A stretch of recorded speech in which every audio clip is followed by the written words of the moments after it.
What if you could apply the cold, hard logic of a financial return on investment to something as personal, as emotional, and, let's be honest, as messy as dating?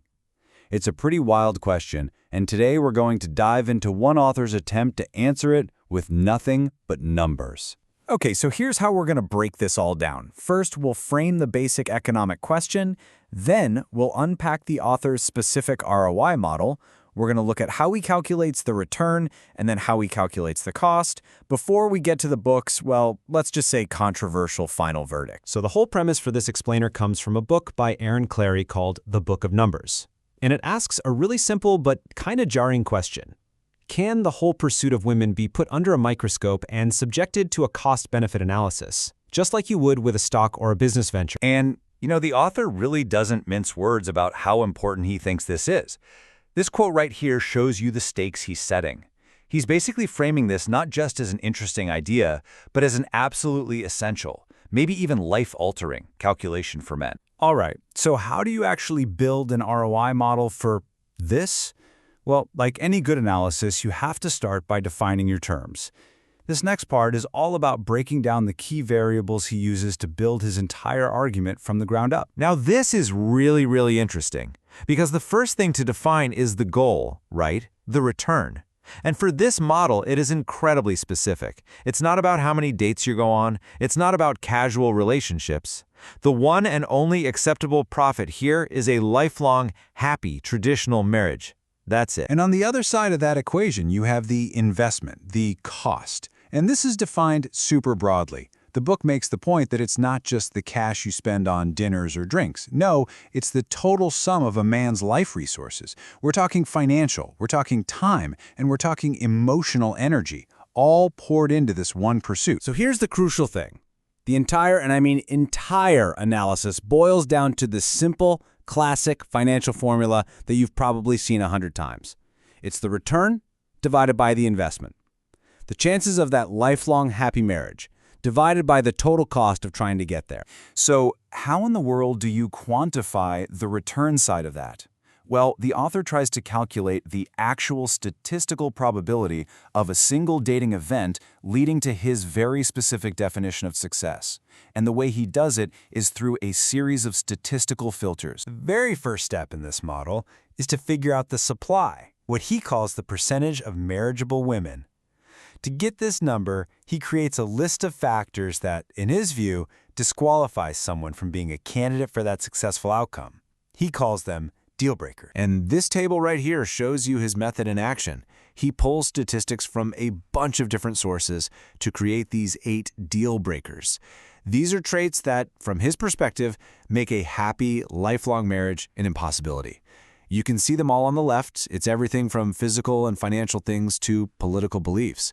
According to his model, each one of these filters carves out a specific percentage of the female population from his pool of potential partners. So then, the author takes these probabilities and creates what is basically a statistical funnel. He starts with that small percentage of women he considers marriageable. Then he filters that number by the chances he calculates that they would marry an average Joe. And then he filters that by the probability that the marriage will actually stay happy using divorce and marital satisfaction data. As you can see, each step just shrinks the odds dramatically. And this is the final number. This is what the author's model comes up with for the return. Now, to be super clear, this isn't the chance of a man ever getting married. According to the book, this is the chance that any single random dating attempt with one woman will result in that very specific outcome, a lifelong happy marriage. Okay, so that's one side of the formula.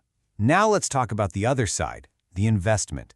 This is where the author tries to put a number, or at least a concept, on the total price a man pays over his lifetime in the pursuit of women. The book's model breaks the investment down into 3 separate categories. You've got your explicit costs. That's the actual money out of your pocket. Then you have opportunity costs. That's the money you could have made. And finally, you have intangible costs. The stuff you can't really put a price tag on. And the dollar figures the author assigns to those first 2 categories are pretty staggering. He puts explicit costs, things like dates, a wedding, a potential divorce, at over $250,000. But look at the opportunity cost. That's what he calculates that money could have become if it were invested in the stock market instead. We're talking millions. But beyond the money, the book argues there's this huge intangible cost. This is the price you can't measure. The stress, the frustration, the heartache, the mental suffering that, according to the author, are just guaranteed parts of the whole modern dating game. So what happens when you take that nearly 0% return and you combine it with this absolutely massive cost? Well, the author puts the two sides of the equation together, and he reaches his final verdict. And that verdict leads to a pretty radical change in strategy. This is it. This is the final conceptual formula from the book. You have a return that is statistically almost zero, and you're dividing it by a cost that includes all of a man's money, his time, his sanity, which the author basically equates to infinity. And in his view, the result of that equation is a big, fat 0% ROI. So, based on this calculation, the author recommends a strategy of complete redirection. He argues that men should just accept what he sees as the statistical reality of the situation, stop actively chasing or pursuing women, and instead redirect all of that time, all of that money, all of that energy into just relentless self-improvement across every single facet of their lives. And the author cites this quote from another figure, Rich Cooper, because it just perfectly boils down his whole proposed strategy. The idea is that focusing on becoming the absolute best version of yourself is a much more valuable and, funnily enough, a more effective use of a man's life. And that just leaves us with this final, kind of paradoxical question, doesn't it?